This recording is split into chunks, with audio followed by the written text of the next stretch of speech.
Up next, we have Dr. Yuke Zhu. Dr. Zhu is a leading mind in robot vision and learning. Dr. Zhu received his master's and PhD from Stanford University, and his doctoral thesis centers around closing the perception-action loop to make robot intelligence more generalized and applicable to less controlled environments. As an undergraduate, he received dual degrees from Zhejiang University and Simon Fraser University. Dr. Zhu's publications have won several awards and nominations, and his work has been covered by media outlets such as MIT Technology Review and Stanford News. In addition, he's had research collaborations with Snap Research, Allen Institute for Artificial Intelligence, and DeepMind Technologies. Dr. Zhu is an assistant professor in the Department of Computer Science at the University of Texas at Austin and the director of the Robot Perception Learning Lab. He is also a principal research scientist at NVIDIA Research, where he co-leads the Generalist Embodied Agent Research Group. Please join me in welcoming Dr. Yuke Zhu.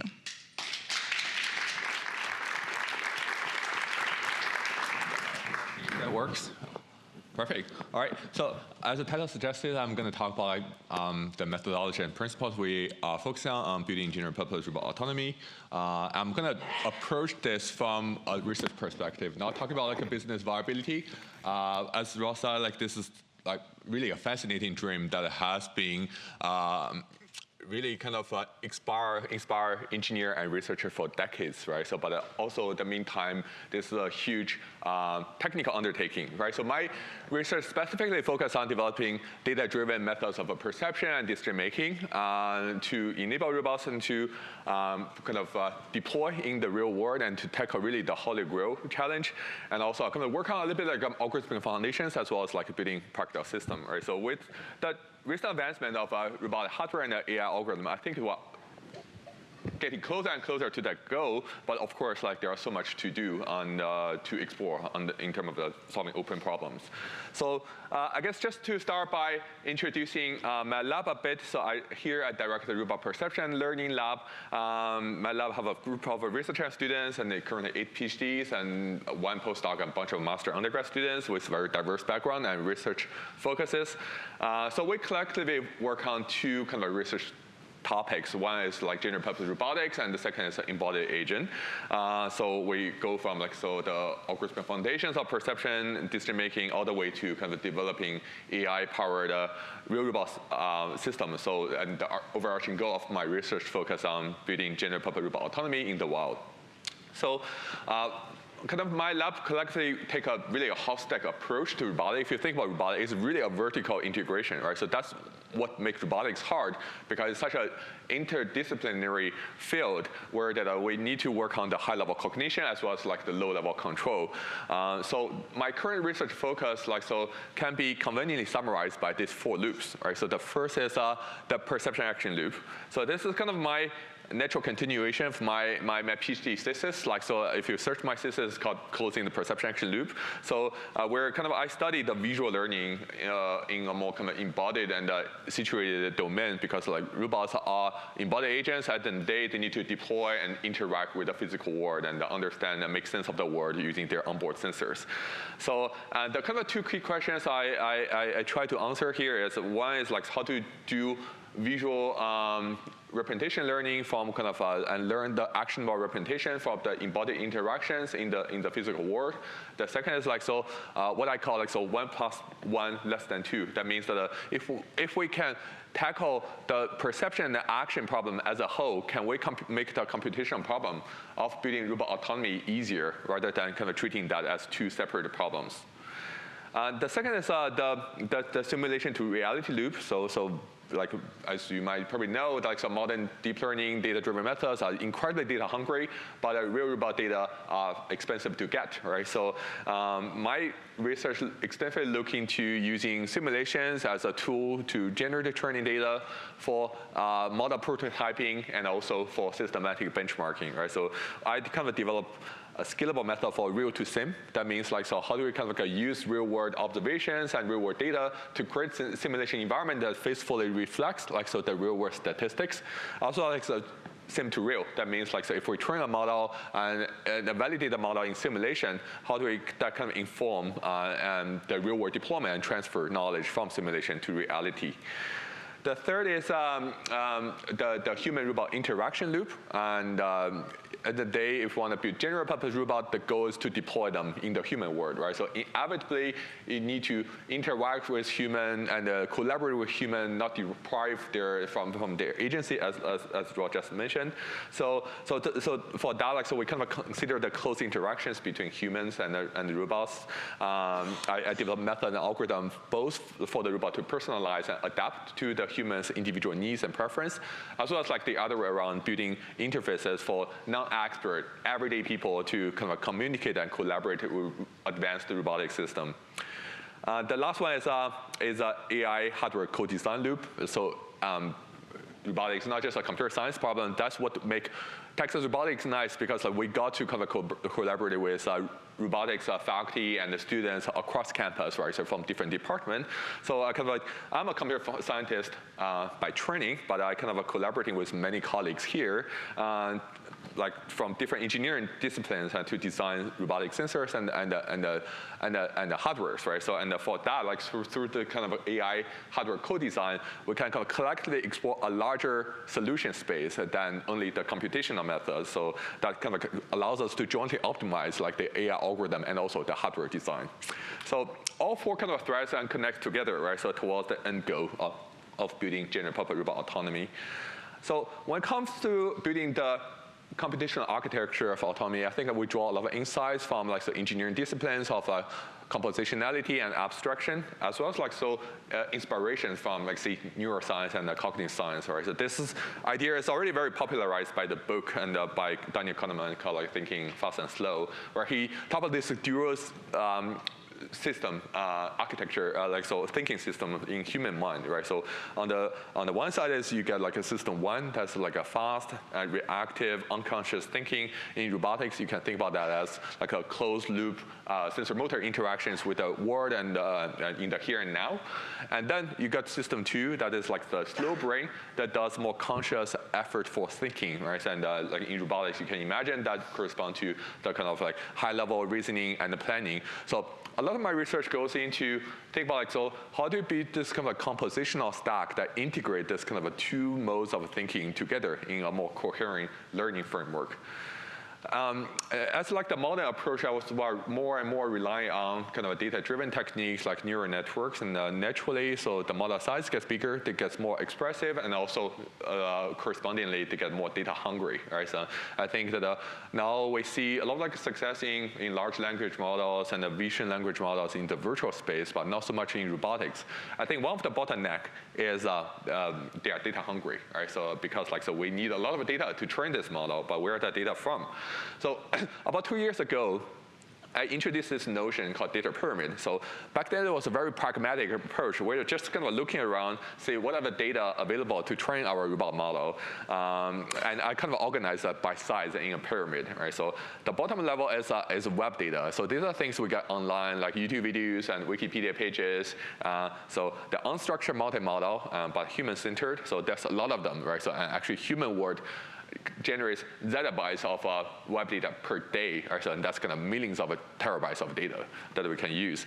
The second, like middle level, is synthetic data. These are things that come from like physics engine, graphics renderer. You might argue that we can have infinite amount of synthetic data as long as we have enough compute. But reality is that synthetic data relies on a lot of human creations, and the programmer needs to write down the real function, define the simulation environment, right? It's not trivial. The top level is real world data. So these are the things that we can collect directly from the physical hardware. Arguably, this is the best data, because once you have the real world data, you can just you get the state action pairs. They come from real robot sensors. You can directly use them for model training. But the thing is, so they just get small scale. Right? So one robot can at most generate 24 hours of data per day.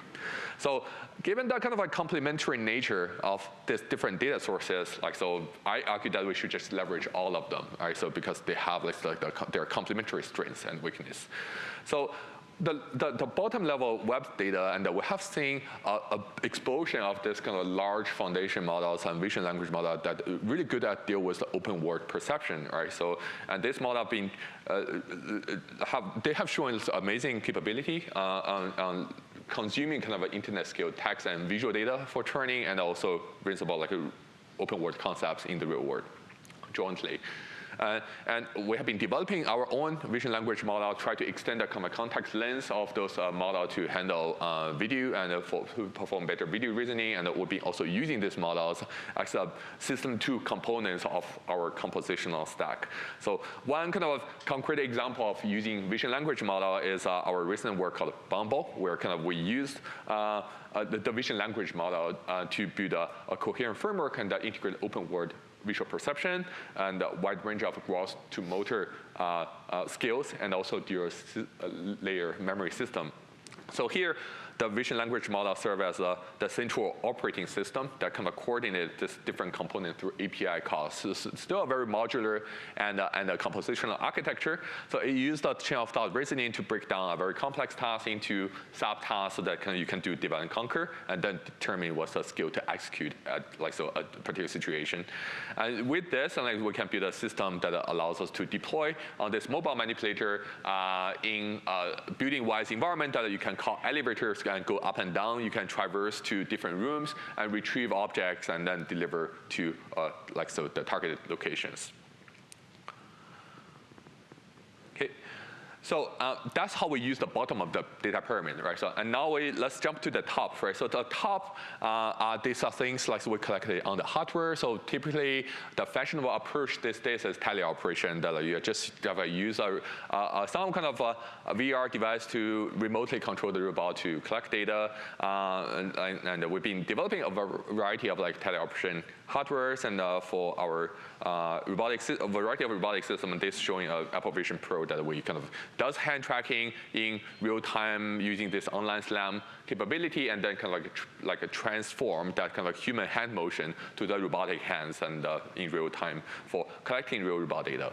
So I argue that so it remains an open debate in the community, right? So how much we can rely on kind of real robot data only, right? So and Ross says well, there's a vibrant industry that looking to kind of just scale up the data collections to train whatever big models and the big brain for general purpose robot. Well, the believer about the hypothesis, this kind of data scaling hypothesis build data farms, right, or robot farms, right? So this video shows the Tesla, and it's kind of collecting teleoperation data 24/7. They have a contractor coming house and do 3 shifts a day and 8-hour shift, and to collect data and to funnel into their kind of model training, right? So for me, it was a bit unclear, right? So and how much this kind of real robot data collection can scale, and whether that will get us to the kind of general capabilities we want the robot to have, and even if it is possible, it might be an astronomical number, right? So it stopped making sense as a technical problem and become more like a logistic and economic problem. So fundamentally, there's a limit to scale because it only scales linear with respect to the number of kind of time and money you put in. So that's why I put my bets on synthetic data as a viable way to supplement the small-scale real-world data. So once the simulation is built, the next thing is that you can vary different axes in the simulator to generate exponentially many data points, right? So then we go from linear to exponential. But the challenge is that, as I mentioned, synthetic data is expensive because it relies on graphics designers and programmers and in the loop to create this kind of a high-end simulation. What really changed the equation is recent advancement of generative AI models that now we can use a variety of generative models, we can use a text through 3D model to generate assets. We can use large language model to generate the task and the reward functions. We can use image generation model to randomize the textures and the layouts, right? So, and then that allows us to create a large scale data sets and automatically without a lot of human efforts in the loop. So this is a work showing Robot Casa that we use this generative AI tools to create so diverse kitchen environment. So with that, so we can also create kind of synthetic trajectory generation pipeline using a lot of algorithmic oracles developed through decades of research in robotic motion planner, task motion planners to generate synthetic trajectories of behaviors and that give us a big data sets to train. So after we have the synthetic data, large-scale synthetic data, we can combine that with the real-world data. Now we can have like orders of magnitude larger synthetic data, right? So a supplement to the small-scale real-world data. So we also develop techniques that mix these two data sources together through co-training, and also by leveraging this kind of like a mixed data sets across the data pyramid. We showed by training on both synthetic and real data in combination, that leads to improved generalization and robustness of the policy. Okay, so I'm gonna just conclude here. So main thing is the data pyramid I'm gonna talk about today, and I'd like to thank my students for all the work behind this. Thanks.